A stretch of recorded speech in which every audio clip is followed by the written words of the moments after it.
The way you speak to your partner can either build connection or slowly destroy the relationship. Most couples don't realise they're making this mistake every single day. Now, my name's Rick Cardwell. I'm a psychodynamic counsellor, a relationship therapist. This is a short video to help you understand better communication and how it should work rather than what it actually appears to be. So if you've ever felt frustrated in your relationship because your partner just doesn't get it, this video is for you. One of the biggest mistakes couples make is believing that criticism creates change. It doesn't. In fact, harsh criticism usually creates the exact opposite result. So let me explain. Imagine you're frustrated because your partner forgot to do something around the house again. Maybe they didn't clean it properly, maybe they forgot something important, maybe they didn't notice what needed doing. Now, in the heat of the moment, you say, "You're useless, you've always been useless, and you'll always be useless." Now pause for a second and think carefully. What happens next? Do they suddenly become motivated? Do they feel inspired to improve? Do they feel loved, understood and connected? Of course not. Usually one of four things will happen. They'll get angry, they'll shut down, they'll walk away, or the situation escalates into a full argument. Now why is that? Because that statement isn't feedback anymore. It's an attack on your partner's identity. You're no longer talking about behaviour, you're talking about who they are as a person. It's got personal. And once someone feels attacked at that level, the brain switches into defence mode. At that point, there's no real communication happening anymore. There's just protection, retaliation, or withdrawal. That's why global statements like, "You never help," "You always ruin things," "You don't care about me" are so destructive in relationships. They don't create change, they create shame.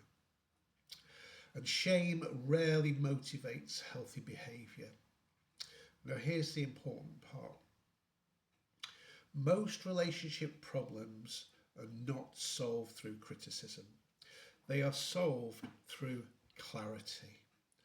A lot of people assume their partner should automatically know, magically, what they need emotionally. But human beings are not mind readers. Sometimes your partner genuinely does care about you, deeply. And they don't just naturally express care in the way you personally need it. So here's a simple example. Let's say you come home from work, your partner's sitting watching the TV. In your mind, you were hoping they'd come to the door, greet you warmly, maybe give you a hug and ask you how your day was.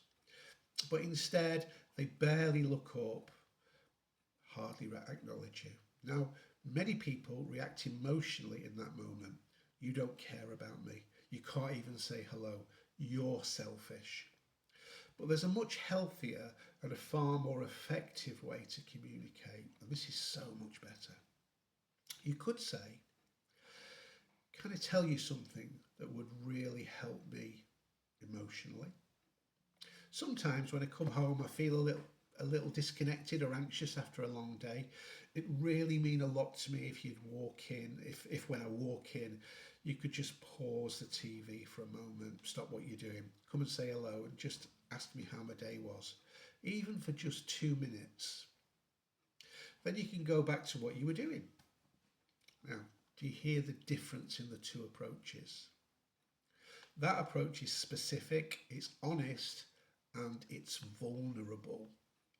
And most importantly, it gives your partner a clear opportunity to succeed. Healthy communication is not about attacking someone until they magically understand you. It's about clearly explaining what helps you feel loved, supported, respected, respected, and connected. Now, another important truth about relationships is this: people will resist criticism, but they respond incredibly well to positive reinforcement. This is basic human psychology. So let's think about this for a moment. When someone feels appreciated, valued, and noticed, they naturally become more motivated to repeat those behaviours. But when every effort is met with criticism, eventually people will stop trying. And this is where many couples accidentally damage their relationship without realising it. For example, you spend 2 hours cleaning the house, but they miss one thing. Maybe one surface isn't wiped properly, there's dust in a corner, maybe a cobweb. They missed a little spot. So what do people focus on? The thing that you missed. Not the 2 hours of effort of cleaning, the hard work and the intention, not the help, just the flaw. And then they say, you missed a bit. Now, psychologically, what lesson has your partner just learned? Well, what they've learned is I can put a huge amount of effort into something and still be criticised. So this is incredibly demotivating. Human beings naturally focus on negative things. Our brains are wired that way, and psychologists call this the negative bias. We notice what's wrong faster than we notice what's right. But healthy relationships require us to intentionally notice the good. That means actively looking for what your partner is doing well, not because you're ignoring problems, but because encouragement creates growth far more effectively than constant criticism. And this requires patience. Real change in relationships takes time. It's usually gradual. Your partner will not suddenly become perfect after one conversation. In fact, when people are learning new relationships habits, they often do them really badly and awkwardly at first. Maybe they greet you at the door, but it feels a little forced. Maybe they try helping more, but don't do it exactly how you would like it. Maybe they forget sometimes. That doesn't mean they don't care. It means they are learning. One of the healthiest things couples can do is to allow each other room to practice imperfectly, because encouragement builds confidence. Constant correction destroys it. Now, I'm not saying people should tolerate disrespect, emotional abuse, or complete lack of effort. That's not the case at all. Healthy relationships absolutely require accountability, but accountability works best when it's calm, clear, and constructive, not humiliating, not attacking, and not shaming. So if you want someone to move closer to you emotionally, then they need to feel emotionally safe with you. And emotional safety grows through respect, appreciation, clarity, patience, and positive reinforcement.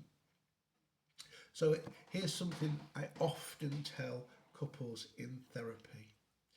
Pay attention to what your partner does right.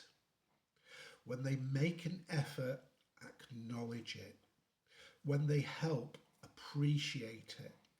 When they improve, notice it, because attention is very powerful. People repeat behaviours that make them feel valued and appreciated, particularly for men actually. Often the strongest relationships are not built by people who never annoy each other. They're built by people who learn how to guide each other gently instead of tearing each other down.